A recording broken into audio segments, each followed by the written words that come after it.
front of me is Motorola Razr 70 Ultra, and today I would like to show you how you can delete Google search bar from home screen.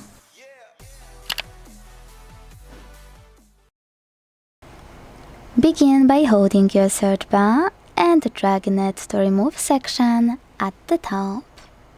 When your search bar turns see-through, let go and wait. So when I do that, as you can see, mine was successfully deleted. Now, if you wanna restore it, just hold your display and wait for all of those options to show. Then hit Widgets at the bottom left corner. Scroll until you see Google app, click on it, scroll again, tap on your search bar and select Add. Then hold it, move it wherever you want to and let go.